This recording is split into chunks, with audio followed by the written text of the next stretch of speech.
this week. There are several people who will be giving toasts to our honoree. So while we're speaking, make sure continue to get food and get beverages over there, and make sure you have a glass of water or wine in your hand, whatever your preference is.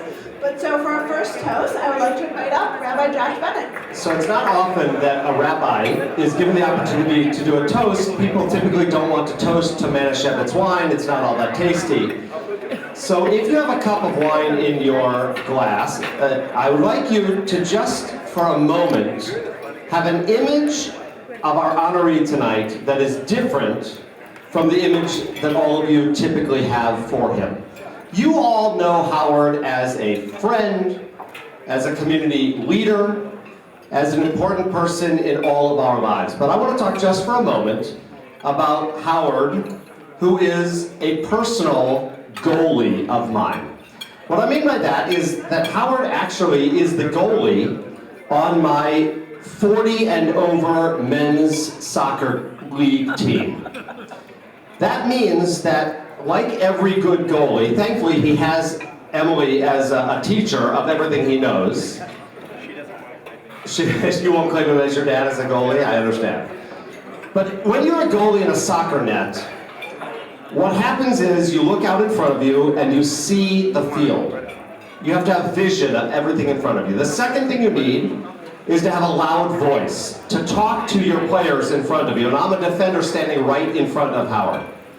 And the third, thanks. The third thing that you need to have is the ability to bring people together so that you can cohesively lead a team. And what all of you know about Howard is that in our community, with the AJC, JCRC, with the Jewish community at large, Howard embodies all three of those qualities of a goalie. He is, not only in the net, but in our community, a person who has a vision of the world in front of him. He has a plan for what we will be able to accomplish together. The second thing that he has is the ability to talk to anybody, to ask anybody to be on his team, to ask all of us to be leaders with him in this world. And the third thing that he has is the uncanny ability to create community around him. And that is why we are all here. Because this visionary, this community leader, this communicator is our friend, he is our leader, and he is doing incredible things on our behalf. It is my honor to be your defender, your friend, one of your rabbis, and I ask all of us to raise a glass together as we say to Howard, L'chaim, to life.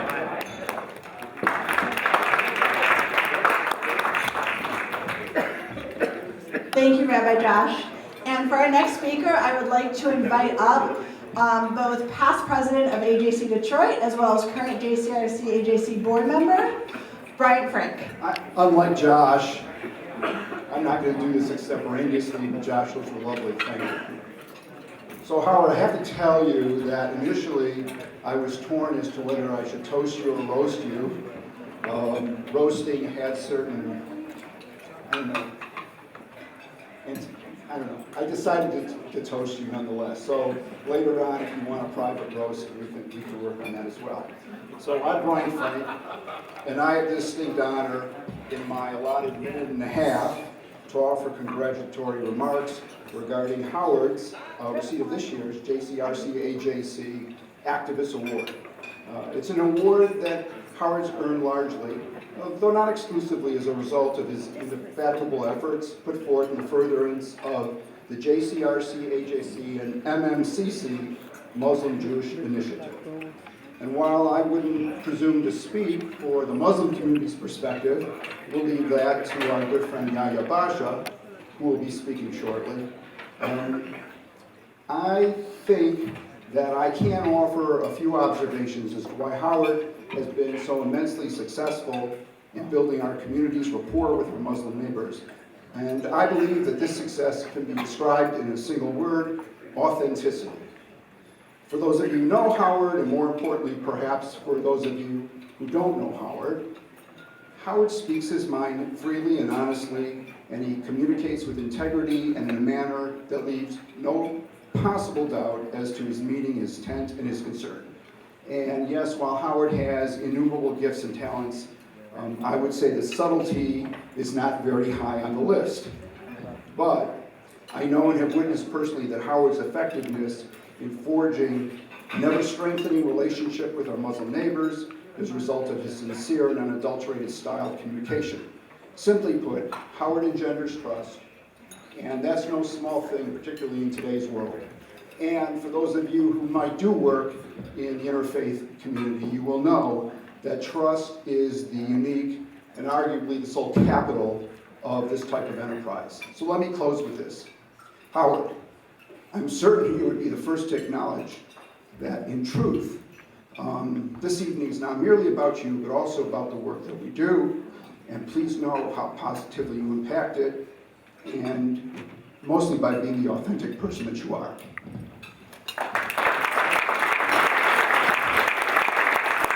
For our last toast, before the main event, I would like to invite up mine and Howard's friend, Dr. Basha. Well, thank you, Howard, and thanks to AGC and all the Jewish community here. I know I was born and raised in the Middle East with all the anxiety and fear of being next to a Jewish person. But I'm happy I live in this country here where I got to meet friends, made me feel at home. I feel when I'm near them like family members. I thought I'm the only one who know Howard, but turned to be my kids playing sport with, I don't know, basketball or something like this. So it's very close. And I was happy I went to the Middle East. In the middle of the crisis, I think most of the people corresponded with me feel the sadness and share with me the pain seeing that massacres in Syria now. And I thank the Jewish people here in this country and the board of AJC and the administrator of AJC. And also, I think in the Middle East, I saw in my own eyes delivery of food and medicine to the rural villages in South Syria done by the IDF. So thank you, Howard, and thanks to AJC and all the people here. Everyone continue to enjoy the food and the drink, and then about 6:50, I don't actually have my watch, so one of us will get up there and ask you to move next door where the event will be held. So thank you again, and continue to enjoy yourselves. Thank you, everyone. We're going to start in about 1 minute, so if everyone could find a seat, please. Thank you so much. Everyone, we have the most wonderful problem to have at an event, which is we had a lot of walk-ins. So what I'm going to ask everyone to do, think of this like the old school movie theaters before we actually got our seat numbers. If there are seats in the middle and you could scoot together so there are open seats on the aisles, and we're also bringing in some extra chairs at the back. So we're very happy to have this problem, but just make it a little bit easier for people who are looking for seats still.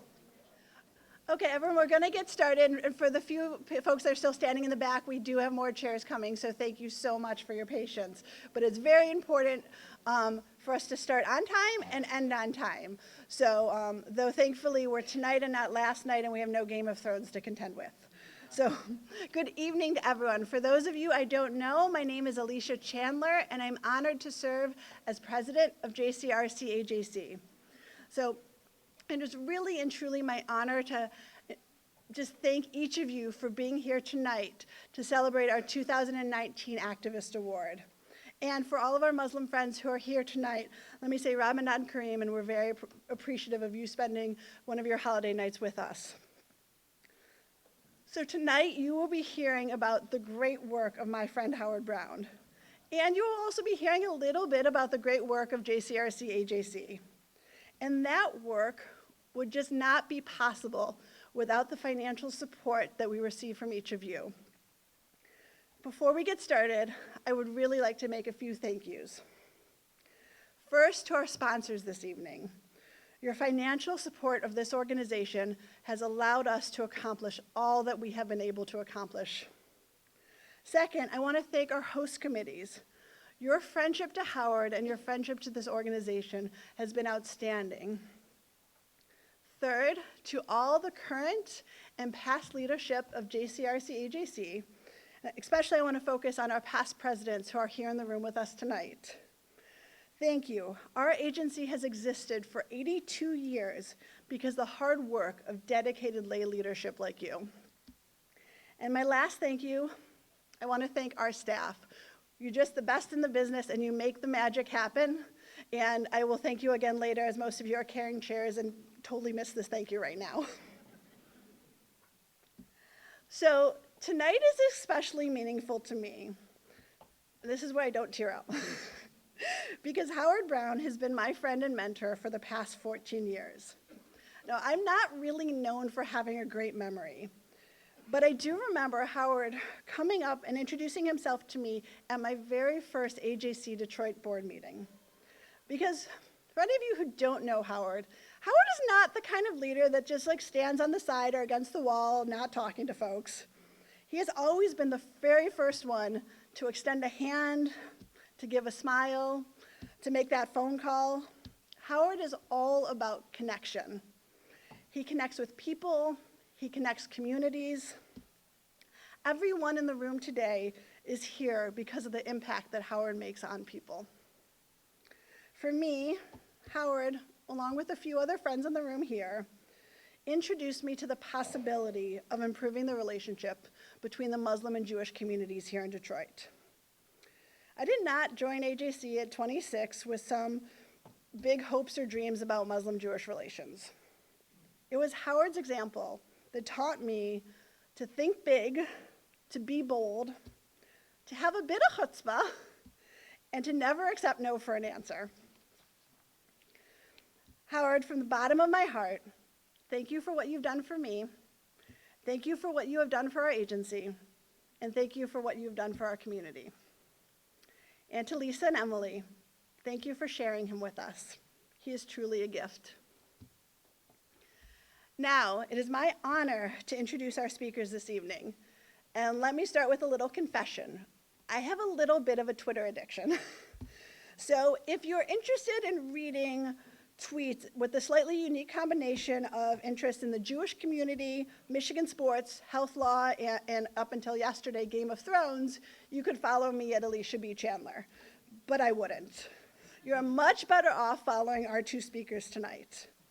Rabia brings insights on civil rights and criminal justice interspersed with the adventures of her toddler, affectionately known to her followers as Baby Man. And your comments on politics and culture while trolling Nazis with his scathing wit. What they have in common, besides their interest in interfaith relations, is bringing nuance and insight to a medium that too often has neither. Our panel tonight is entitled Surviving Social Media, Interfaith Engagement in the Digital Age. Our first panelist, Rabia Chowdhury, is an attorney, a 2016 Jennings Randolph Senior Fellow at the UN Institute of Peace, an International Security Fellow at New America, co-host and co-producers of the popular podcast Undisclosed, which examines wrongful convictions, and author of the New York Times bestselling book Adnan Stories. She is founder of the Safe Nation Collaborative, a training firm for countering violent extremism. She is a frequent public speaker and writer on extremism, religion, and criminal justice, and has published a widely read piece in Time magazine on her fellowship with the Shalom Hartman Institute. Our next panelist, Yair Rosenberg, is a senior writer at Tablet Magazine, where he covers the intersection of politics, culture, and religion. His work on these and other subjects has also appeared in The Washington Post, Wall Street Journal, The Atlantic, and The Guardian, among other outlets. And his writings have received awards from the Religion News Writers Association and the Harvard Center for Jewish Studies. He's covered everything from misrepresentation of Orthodox Jews in the media, to Muslims and Jews in comic books, to political anti-Mormonism, and in his spare time, he creates bots that troll anti-Semites on Twitter. With that, I would like to invite to the stage David Kurzman, Executive Director of JCRC AJC, who will be our moderator tonight, as well as our panelists, Rabia Chowdhury and Yair Rosenberg. Type of a speaker. We have not just one speaker, but actually a conversation tonight. And so if it feels different, it's because it is. And this is actually a great opportunity that was brought to us by our global partner, AJC.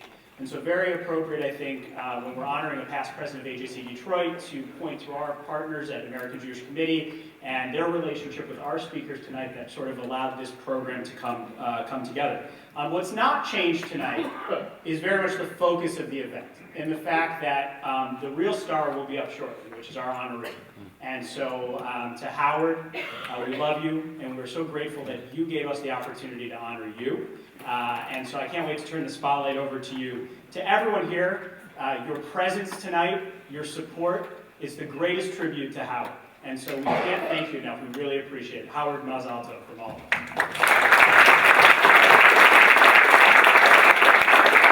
So, to our speakers, and I'm actually going to take off my watch to try to keep time here, because we could go for a while. These guys, I think, have a few things to share with us. I have some questions to spark some conversation, but you guys are going to roll with it, I'm sure, and take it where you really wish to be and to talk about. But I'll start with sort of us, who we are, this amazing organization of two logos fused together in a lot of letters, and to our commitment to the work that we do, which I'm looking out, there's so many familiar faces, you all know it well, is building bridges between the Jewish community and our neighbors. It's in peaceful times, and it's in difficult times, right? And unfortunately, we've had too much of the latter in the past year. Right? Horrific shootings, Pittsburgh, Christchurch, Poway, mosques being targeted in arson, and most recently in New Haven and many others, black churches in Louisiana being burned, and now the latest news, synagogues again being targeted in Chicago, and at Anshe Shalom, right down the street from where I used to live, and actually the shul of our new board member, Rabbi Asher Lepatin, who was previously there. This is hitting so terribly close to home for all of us. So my question is, in this moment, to our panelists, to our guests here, how do we respond?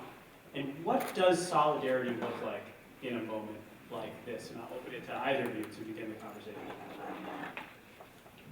Okay, I guess it'll be me first. First of all, let me just say good evening, shalom, salam to everybody, and for the Muslim brothers and sisters here, Ramadan Kareem. It's an honor to be here, and congratulations to Howard on this award tonight. Well, I mean, you started off with like a really heavy question, a really big question. And I think this is something that we are, you know, Yair and I are pretty prolific on Twitter, but at the end of the day, we're talking about what's happening in real life on the ground. And what we have seen in the wake of these really terrible things is an incredible emergence of solidarity between faith communities and even people who are not a part of any faith community. You know, one thing, the silver lining I see in all of this is this. It's not like Muslim communities and Jewish communities haven't been saying that anti-Semitism is real, Islamophobia is real. We've been saying this for a long time.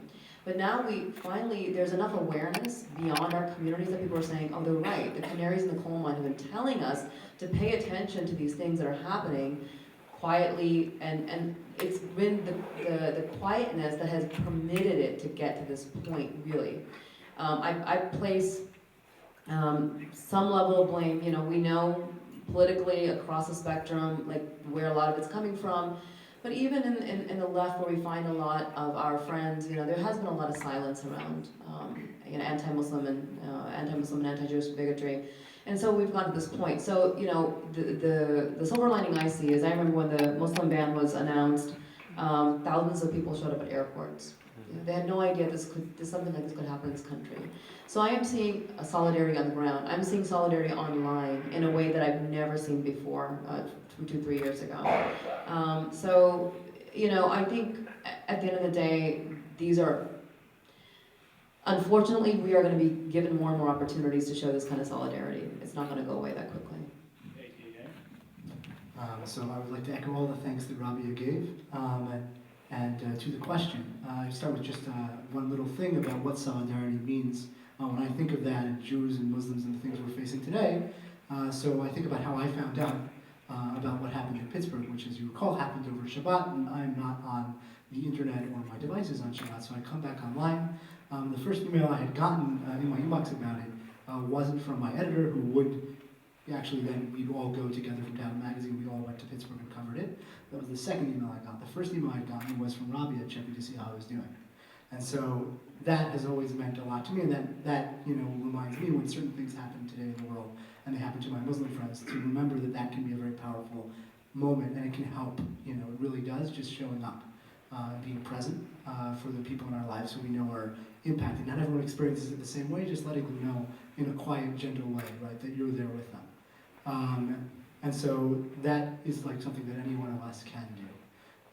The other thing is something that Robbie just mentioned, which is that if there is some sort of silver lining or moment, something to be taken from the stuff that's going on in the real world today, that's somewhat terrifying and certainly saddening. It's that lots of people, often outside our communities, Jewish and Muslim communities, are paying attention to things that we have been talking about for quite some time. And what I often say to audiences is that we have this moment of attention, right, where society is actually looking and actually trying to listen and trying to learn about our experiences. And the question is what we're going to do with that moment of attention. So what I try to tell people is that make the most of it, make sure the right people are, are the ones speaking on the issue, because there are lots of people, especially partisan actors, who are waiting to jump on these sorts of issues and weaponize them and turn them into the warp and woof of all the things that are wrong in the country, rather than foster a productive discourse that can actually mean that when the moment of attention has passed, we've moved somewhere better. And so that's what I would say to everyone in this room. You're going to have colleagues and individual people who walk up to you after something and ask you about this or that thing, or it might be you have a connection to something that happened, and you should feel comfortable talking about it. And just having those conversations with people who might not otherwise know anything about this stuff can make a tremendous difference. Like, I have a public-facing job. I write about this for the masses, so to speak. But the fact is that I'm just one person, right? And really, every single person can do this, and I think it really means a lot. And it's whether you're Jewish or whether you're Muslim, right? In these moments, if you're able to carry that, right? If you're able to be that person a little bit for other people, it can really make a difference. Stigmatized and afraid to voice them except in very small real-world contexts. Well, online they can suddenly do that, with a giant, force of, it can be, I don't know the exact numbers, but like it can go from thousands to millions because the world is billions of people. You actually have quite a large number if you can network them. And what we're actually seeing, I think, in terms of some of the terrorism we're seeing today, in the white nationalist variety, and as we saw previously with ISIS, is the ability of people who are the extreme minority, right, but have extreme views, to find each other and to radicalize each other and to feed each other more material and to take things to greater escalations. And you couldn't do that before. It was much less likely to happen. So then, that's something that we're going to have to live with as long as we have these sorts of platforms. And you could take away Twitter and it's not like specifically Twitter's issue. Twitter has its own pathologies. Every social media platform has its own particular, picadillos. But it's always going to be there. And it's not the easiest thing. You can't just wish it away. The sort of thing that I focus on, and you heard a little bit this about bots that troll anti-Semites, things like that, is rather than wait for, say, giant social media companies to somehow save us or fix the problem, which, one, I'm convinced that they are capable of doing, and two, even if they were capable of it, I wouldn't trust a corporation to decide who can say what on the internet. So then, if we're not going to look for a top-down solution, or if it's unlikely to come, we need to build bottom-up solutions, which is training people or bots, right, to create the environment that we want to see. And so, for me, sometimes that can be an anti-Semite will come over, and this is something I get like once a month because I'm a Jewish journalist, and they'll say, Jews control the media, you have you own 90% of the industry, but now, we're catching on and it's going to come your time, here's maybe an anti-Semitic cartoon or something, or an infographic of people from CNN with Jewish stars on their heads. And then I will just say back to that person, you're ridiculous, we don't control 90% of the media, we control 96. I checked at the last meeting. Now this person doesn't know what to do with that, because if they actually believe what they said to me, well then I've just deepened their paranoid delusion, which is excellent, right? And if they don't believe it, and they were just saying to get a rise out of me because they thought it would disturb me as a Jew and as a journalist, to say this disturbing thing to me, and that's an entire phenomenon on the internet, people who say things simply to get a reaction, even though they don't actually believe them, because they know they're hateful and they will make somebody upset. So if they don't actually believe it, well, I've just turned the dynamic around on them. And the thing is, there are far more people who will laugh at the joke I just made than will actually follow along and laugh when this person says you Jews control the media. The trick is organizing those people and putting them together into a group and reminding everyone that this is the norm, and those people are the weirdos and the extremes, and reminding them, even on this internet where they feel that now suddenly uncomfortable coming out, even maybe anonymously, creating a whole group, that actually you guys are still the fringe, and you're still not wanted, right, and you're still being laughed at. Right, and that can have a powerful impact the more people do it. And it's, this is something actually, the first conversation Robbie and I did something like this, was about these sorts of things, and sorts of things that you can do online, because of course Muslims get tons of abuse in a similar way. This is another one of those social media stories where I would do these sorts of things where I would, make fun of my trolls, but thereby exposing people and educating them that these sorts of views are out there. And then I would get like a ping from a Muslim journalist who's following me and said, I never realized you guys deal with the exact same stuff we deal with. And of course they are. Just for us, we control the media, and we're trying to replace all the whites, and they're trying to impose Sharia law, right? And actually, I've been gratified to see that the Muslim community online is getting better at the funny meme responses. So there's this wonderful map of the United States with a vaguely Middle Eastern looking man, just going like this, and the caption is Sharia across America. And they just reply. It's like we're not taking you seriously anymore, right? You people are jokes. And if people had responded in that way, and sometimes that's what you need to do, because if somebody says to you, you're an octopus, right? You Jew, you're an octopus, right? And you respond by saying, that's not true, look, I have 2 arms, right? You've already lost, right? You've adopted their entire frame of reference for the debate, right? And sometimes what you need to do is actually say, no, you're an idiot, you're ridiculous, and make fun of them. This is not for every situation. Some of the sort of toxic misogyny you see on social media, like rape threats against women, particularly female journalists or politicians, right? That sort of stuff you report to the authorities, right? Those sorts of people are not, you don't make jokes out of them. But there's lots of this stuff that actually can be turned around and repurposed for something that's meant to be disempowering to something that's actually empowering. Creates sort of a chain reaction where the jokes and the sort of sense of solidarity builds and pushes out the people who are trying to push out the Jews or the Muslims or whoever they were targeting. Yeah, I mean, one of the drawbacks of social media is while you can use it to humanize yourself, it's also limiting. I mean, for example, there's a certain amount of characters you can use in a tweet, or maybe a Facebook post has certain limitations, but there's always limitations around it. And most of the time people who use social media, you're being pithy, you're trying to be clever and sharp and shortened, and you're not trying to publish a thesis on there. And folks can use that against you, and it's happened multiple times. Many of my trolls end up being actually from within the Muslim community itself for a number of the work that I do, including, for example, being here speaking at an event organized by AJC, which there are people in our community who find problematic. And so, it's always about it's a calculation about how you're going to respond. There are times when you get straight death threats. I have gotten terrible death threats. My family has gotten death threats. My daughter has, I've gotten emails threatening my eldest daughter that she would be abducted and sexually hurt. And, obviously you report those to the authorities. There are others that are complete trolls. But what I realized one of the most effective things to do, and I've learned this from Yair, I've learned this from others, I even learned it really from our president, is that when you're responding when somebody's attacking you online, your response is not for that person. Your response is for everybody else watching. And the point is to make that person, to create a point out of what that person said. So by either retweeting it or responding to it, and by thinking about your greater audience. Basically just, Right? And then there were 7.5 and 7.5 of people who were angry, and I barely even heard from them.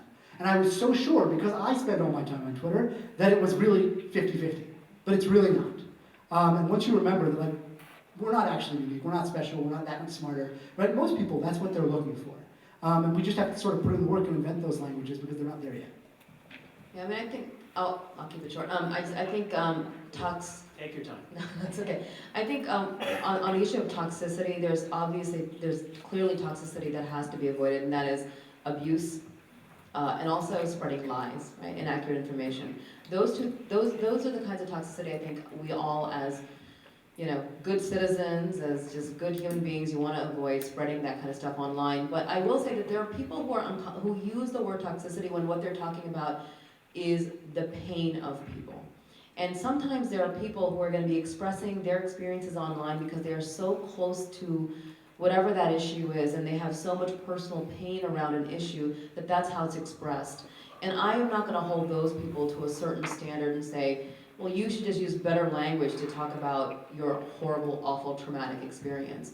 But for those of us who are able to take a step back, people who are maybe in an advocacy space, in a policy-making space, in a media space, right? It depends on your role. Then yeah, you should use better language. But you should also be able to understand and allow people the language that helps them to express, their own personal experience. And I don't want to take that away from anybody. So, at the same time, is better, I mean, there are certain issues, I mean, it's kind of like, I mean, you know, let's talk about Nazis. I mean, is there a better way, a nicer way to talk about Nazis?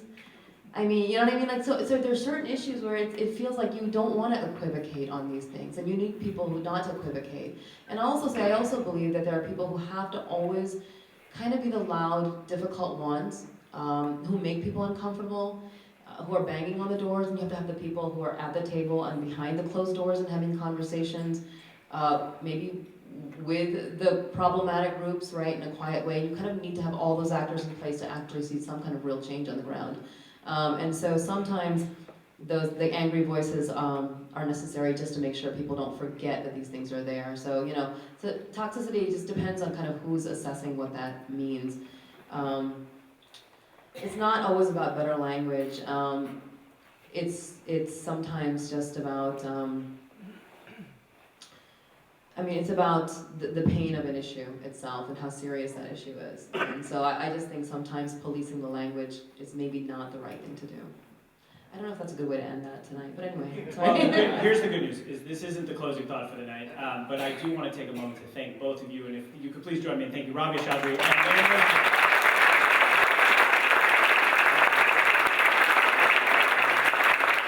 as we take our seats, I'm going to invite Jewish Federation CEO Scott Kaufman to please join us here to bring greetings from Federation and to introduce our honoree tonight. Thank you all.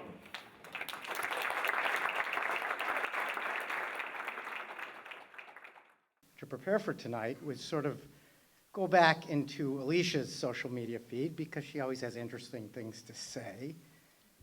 And the quote of one of her posts from the fall that resonated most with me,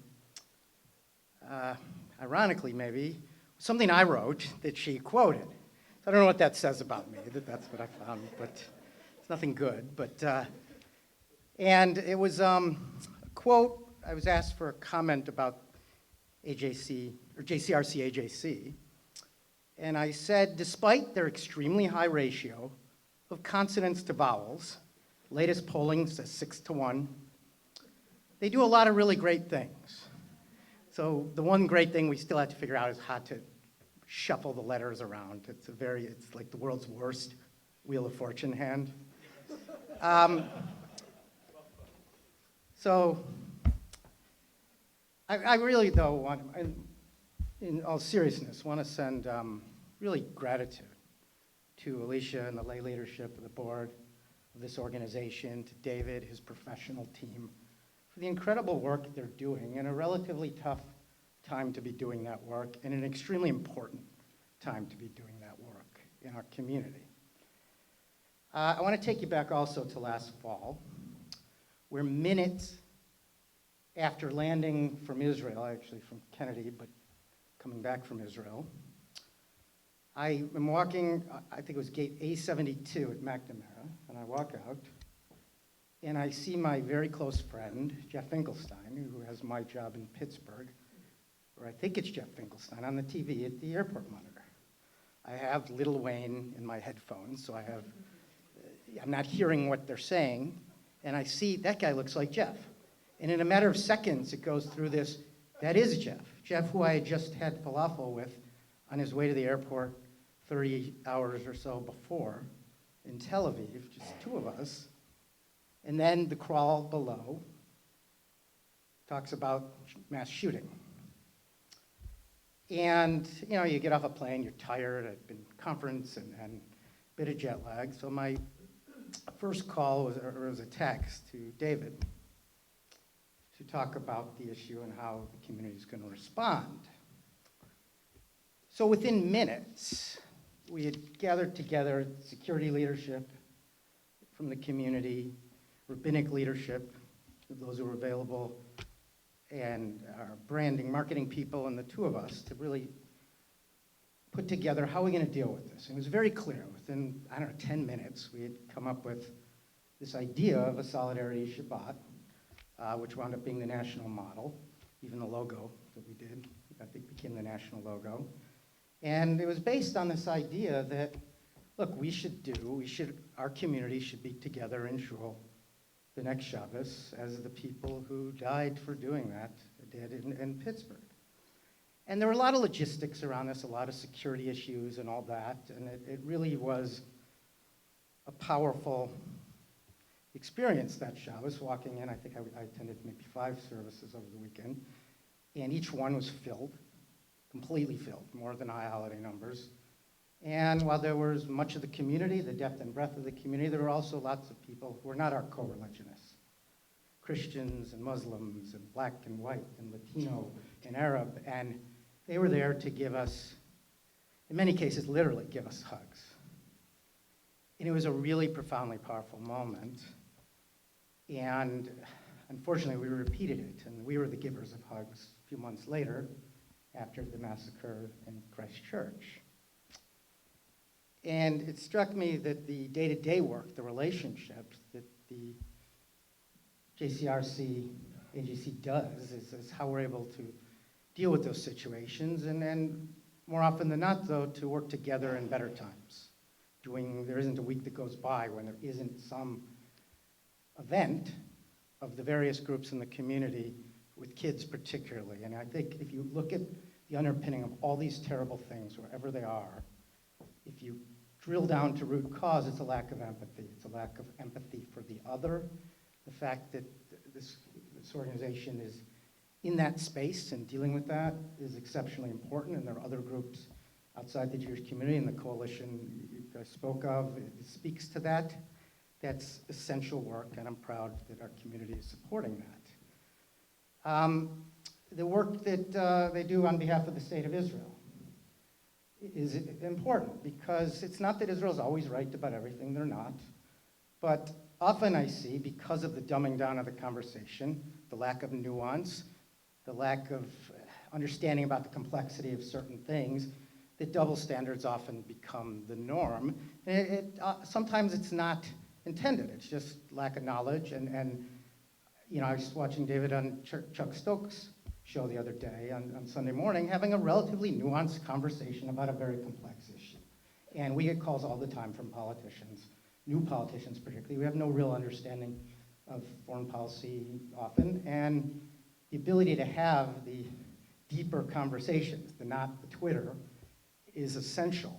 And that's important work, you know, particularly when Israel often is held to a double standard in many ways.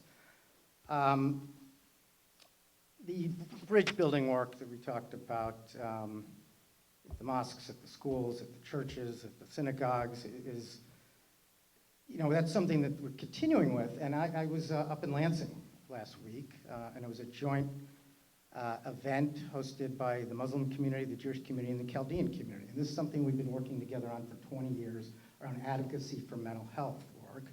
And the JCRC and their leadership, lay and professional, were really playing key roles in that.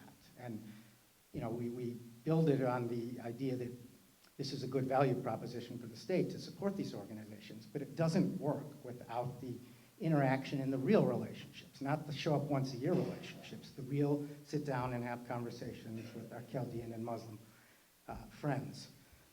You know, so the next chapter, and I think tonight touched on it, is this issue within our community and with other communities. How can we have these difficult conversations without demonizing whoever disagrees with us? How do we make the tent big enough to have that? How are we confident enough to have those conversations? There's great work being done. You had mentioned Rabbi Lopatin, who's on your board now, is doing some great work in the Center for Civil Discourse around that, part of the team here at JCRC, AJC. So from a Federation greeting standpoint, I don't really have much to greet because I know most of the people in the room and most of them know Federation, but we're proud to support the organization, and we're proud to also have many of you as supporters of our organization and our annual campaign, which allows us to do the kind of work and deal with the problem that we don't know about, what's going to happen or what could happen, problem or opportunity. The one thing we didn't have to do after the Tree of Life, we didn't have to spend 5 minutes figuring out how we're going to pay for security issues. We were able to because of the generosity of this community giving unrestricted campaigns, so we had the bandwidth, talent, and resource to deal with those issues. So thank you for all you do, and I'm going to transition now to really what I think is a real highlight of my career, to be able to give an award to an old friend, a good friend, Howard Brown. Downtown Howard Brown. Get to why in a minute. HB Strong. I get to present an award tonight to someone that I and many others, locally and around the country, consider both a friend and a hero. I met Howard, I think 20 years ago, and the description, Alicia, that you gave was very accurate. He was holding court at the swimming pool at a National Young Leadership Retreat. Laura, maybe you were there too. I think, and I was a new guy, and Howard seemed to know his way around the neighborhood, so to speak. He was showing me the ropes. Everyone seemed to know him, and he seemed to know everyone. He was very engaging, albeit a bit opinionated, in sort of that subtle, nuanced way of people from Boston. The sports fan, Noma's the best, Lampier should be in jail. We quickly became friends, as did many of the other members of our Detroit Chevra.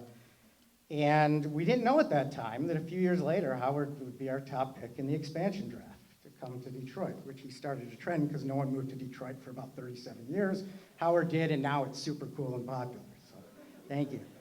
So the formal resume, Howard did a lot of things. He started multiple software companies that really served the faith-based and religious communities. He got a big deal award last year, I think, from Babson for Distinguished Alumni.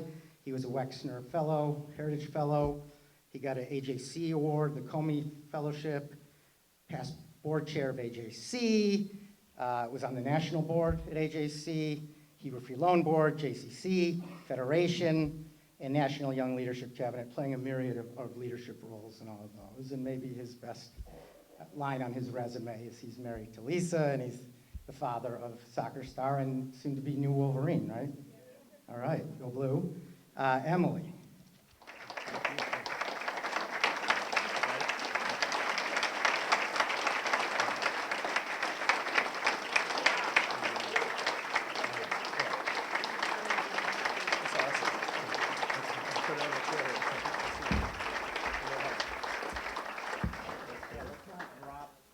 Yeah, don't drop the award.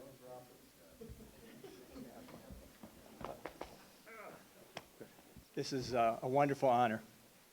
I'm really thrilled to be here. I'm grateful to accept the Activist of the Year.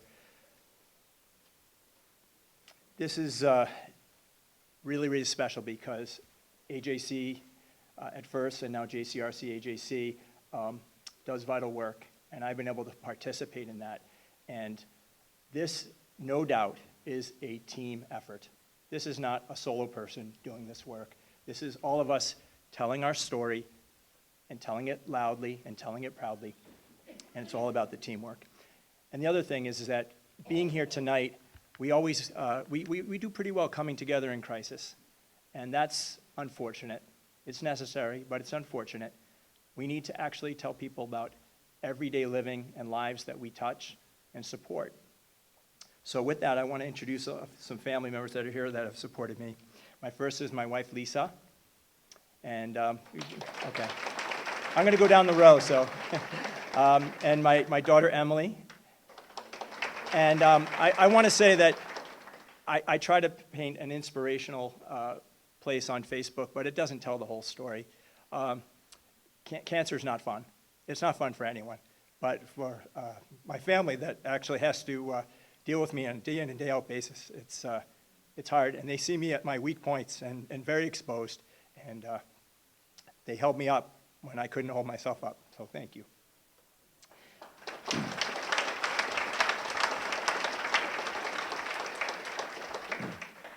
My mom, Nancy, is in from Boston, and my dad, my dad, Marshall, is not here. So Pops, hello, you'll watch the video. So I want to actually, my mom, we used to, my twin sister will be introduced next.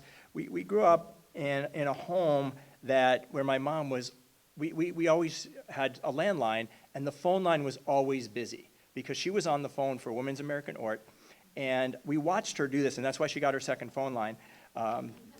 And one of the things that she raised us, and this is a real tribute to my parents, is that values. She gave us values. She gave us the willing to be openness to skin color or race or regard, or people with disabilities. And as Josh Bennett mentioned that I have an authentic. Well, my mom and our parents give you that. They teach you those values. And so Mom and Dad, thank you for doing that.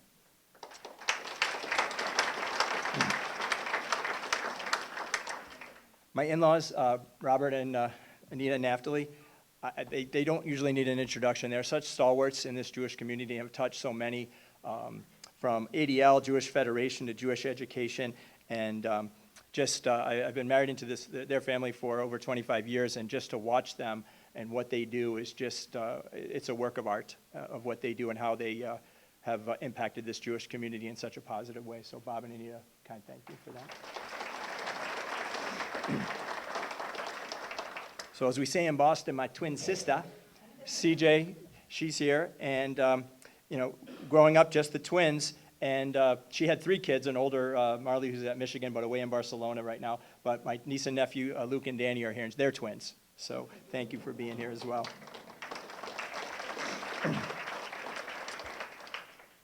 We call him Uncle Bruce. Bruce Millman's here. Dr. Millman is a good friend. We love basketball together, and just amazing to have a doctor at Beaumont you need to call and get the insights. So Bruce, thank you for being here as well. And he's an amazing physician friend, and we're glad you're here. And then a couple people that aren't here, my sister, thank you, Bruce. My sister-in-law, Beth, is not here. She's at a course in New York, but my nephew Ben is here, and Zachary's still at Grand Rapids, so thank you also for joining us tonight, Benny, and shout out to Beth and Zach.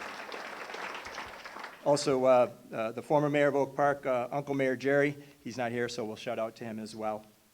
I definitely, Scott, you're right, there's some Babo in the house, right? Some Babson students and some alums, Rick Lowenstein and Sanjan, who just completed his freshman year. I think Ryan Finling was supposed to be here, Max Fieber, and Patrick Baird flew in from Tennessee today, actually, so he's on my board, or I was on the board for Babson College, so thank you. Babo Travels, we appreciate that. The AJC staff and lay leaders around the world, I have to tell you, getting a start, Scott Eisenberg, I believe, is here. I'm still living in San Francisco, and I told him that we're coming. This is 2004 or 5, and he goes, I already got a board seat for you. He goes, you're taking my board seat at AJC. I go, I don't know anything about AJC. He goes, believe me, it's a lot to learn, but you're going to love it. And so, Scott, where are you? Thank you. Best thing you ever did. Just can't thank you enough. And the influence I was able to witness of the American Jewish Committee, thank you to David Harris, Jason Isaacson, Rabbi David Rosen, just true amazing orators, amazing communicators on diplomacy, on interfaith, on humanitarian, and just being good people. They showed me the way, and I followed that mentorship. The local JCRC AGC staff here, which puts up with me, and I'm a little bit high maintenance because I'm pretty demanding, but amazing, amazing staff that David has put together. So thank you, Sandy, Sam, Lauren, and Jill. I'm leaving out one person because Corey Young has been with me the whole time. I joined in 2006 AJC board, and Corey Young, if she's not, hopefully she's not in the room. Corey's in the room. She doesn't like attention, but she organized this in the event, and if you look at the invitations to the save the dates to the programs, this is hers in the marketing department at the Federation. Just exquisite work. Corey, amazing, and thank you for believing in me and putting up with me. Thank you for that.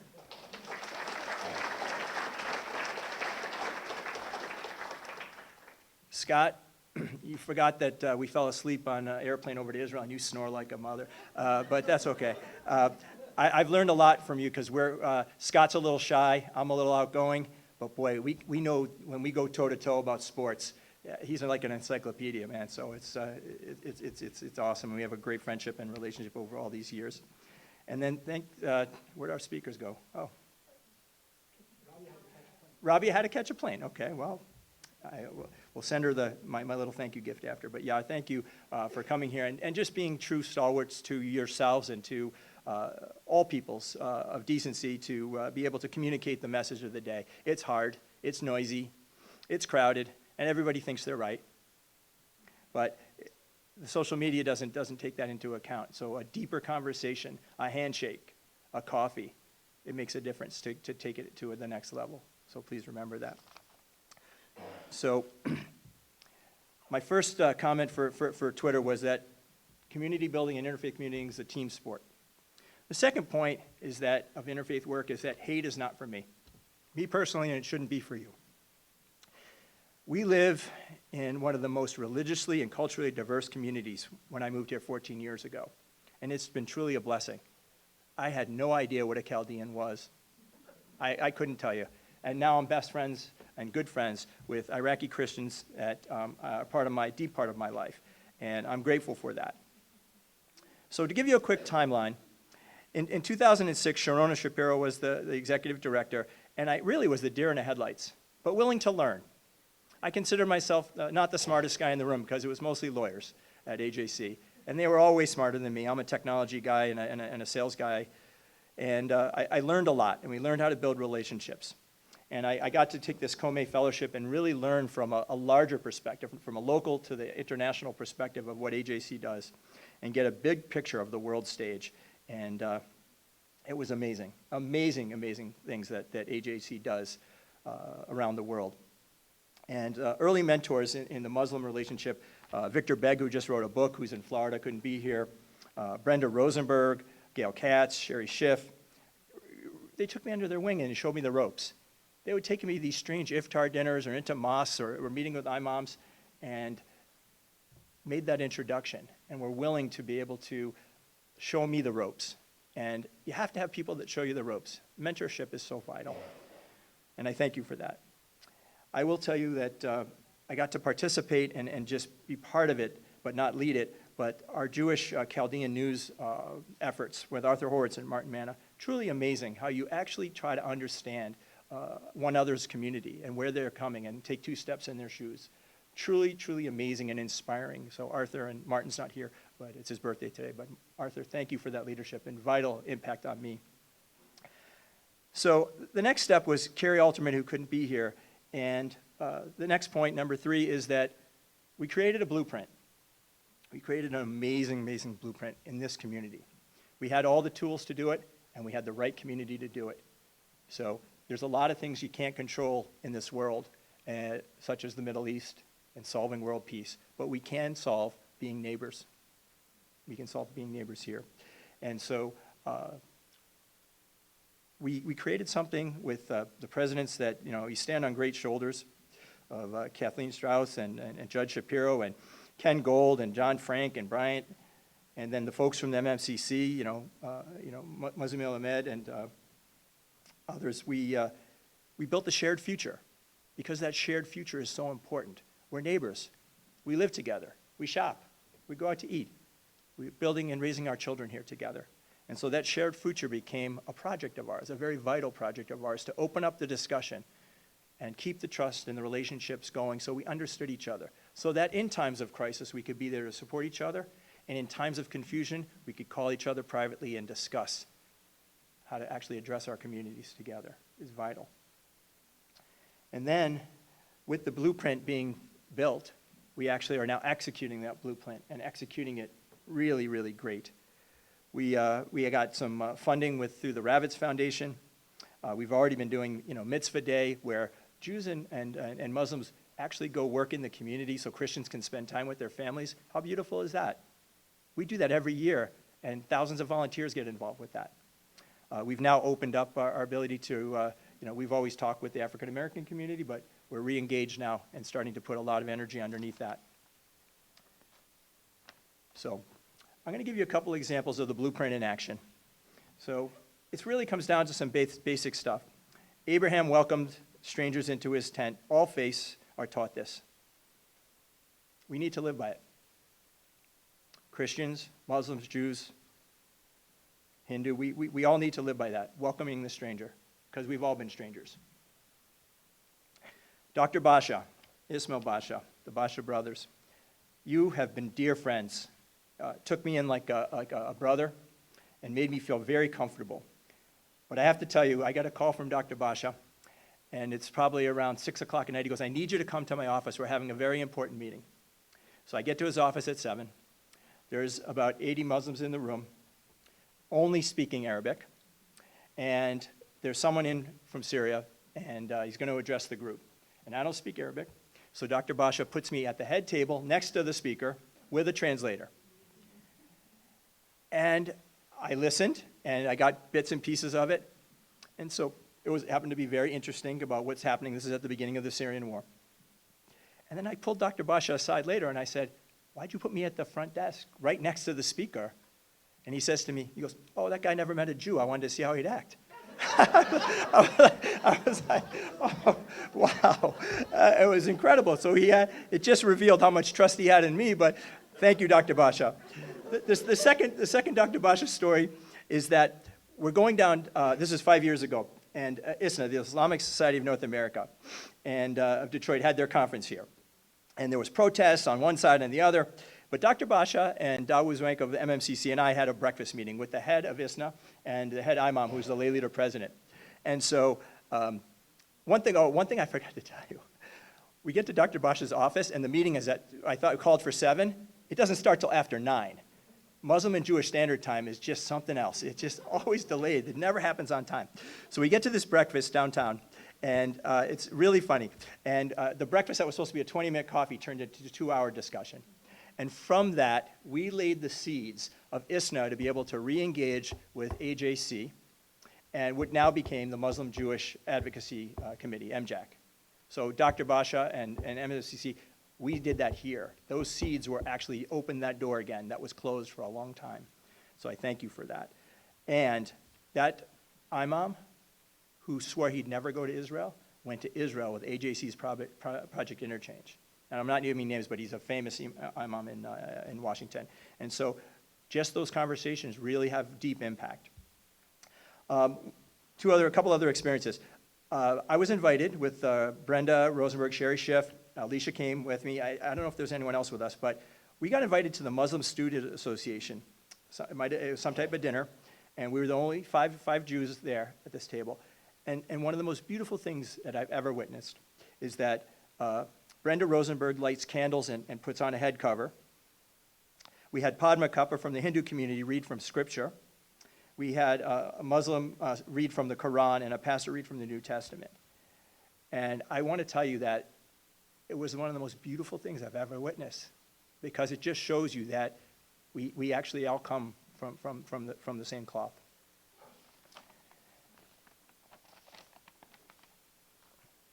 So moving here 14 years ago, I was looking for a basketball game. And so I like to play basketball, played in college and wanted to keep it up to play with the young people. So I will tell you that our basketball game, and also soccer, I actually play goalie in soccer, not very good, as my daughter will attest to, but 40 and older, it doesn't matter. But we play basketball, and they're Jews, Chaldeans, Muslims, anyone. As long as you don't act like a jerk, you can play in our game. But I will tell you that we actually shoot baskets and shoot soccer goals. We don't shoot each other, okay? And these are some of my closest friends. And we don't usually get into politics or business, but we know about each other's lives. And I will tell you, it's just amazing that how on the athletic court or the diamond that, we should put those things aside and just play for the pure sport. And it's beautiful, and I enjoy that more than you guys would ever know. So this one is a little tough for me. So in June 2016, got a second cancer diagnosis of colon cancer. And I meet guys, guy named El Sabai, guy named Zachman, guy named Wasfri, guy named Rayofi, a Syrian, a Jew, an Iranian. They don't care about religion. They care about extending my life and saving my life. And so my doctors are here tonight. I just want to tell you to raise your hand.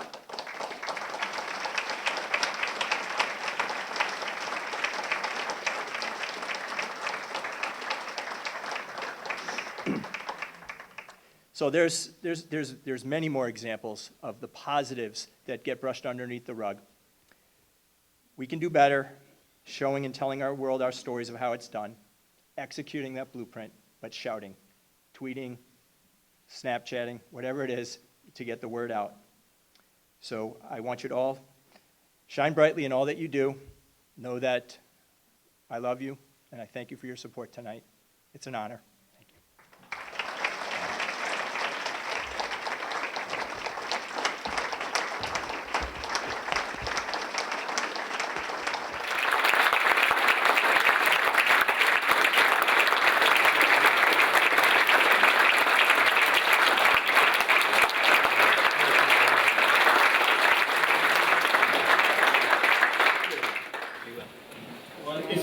followed the program, you see there's a few things written next to my name. Rest assured, this will be brief. This will be brief, and if you're at the annual meeting, I'm not giving that report again.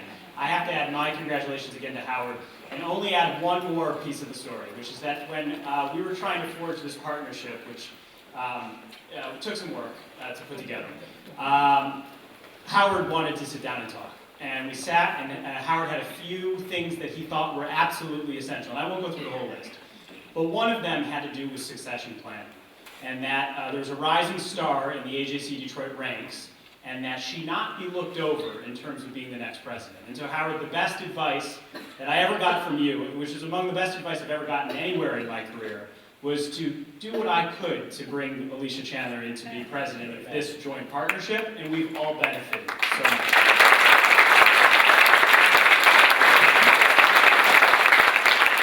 Alicia, thank you. The vision here for this program, the spirit of this evening, this is her passion. This is what she stands for. And if you're not familiar with it, social media has its perks. Follow her, pay attention to her Facebook. Her family's wonderful, you'll see a lot of that. But you'll also see her passion for bringing people together. And that's precisely what this is. And I would just add that as our work has been elevated in the public eye, and some of it not by choice, there are a lot of interviews I've done that I wish I never had to do in media. But as our work has been elevated, we've stepped up. We have absolutely stepped up. And it's not I have stepped up, it's we have stepped up. So many in this room, those who couldn't be here tonight, and in particular my partner Alicia. And I want to thank you for all of that.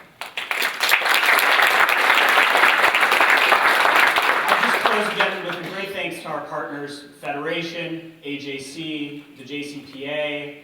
It takes more than an army, or more than a village, more than an army. It takes a full effort to be able to take on these challenging issues of the day. And it really means a lot to Adat Shalom for hosting us, that generously open their doors annually for this event, and for so many more. I know some of us have been here like consecutive days. It's a wonderful tribute to this congregation, to Alan Yost, to his team, to the clergy. It's a fabulous, fabulous institution. My team. This is the part I look forward to, is to be able to say thank you. And that, to even just say my team, I mean, that's crazy. It's our team, but the fact that I can say I had a role in bringing our group together, to Lauren and Sam and Sandy for your energy and your enthusiasm, to Joy, who many of you probably talked to in terms of making your reservations for tonight. Joy's been a terrific addition to our team. And to Corey Young, your vision, your ability to implement, and ultimately the success of this program is thanks to you, and I'm deeply grateful, personally, very, very, very grateful for that. We have a dessert reception. I also want to invite our friends who may be soon, hopefully we haven't kept you through break fast, but if you're breaking your fast, there will be a meal offered just to the left, to the room to the left when you leave the social hall tonight. I want to invite everyone to join us for just a few minutes for dessert to be together. We're so grateful that you joined us this evening. Thank you again, and goodbye.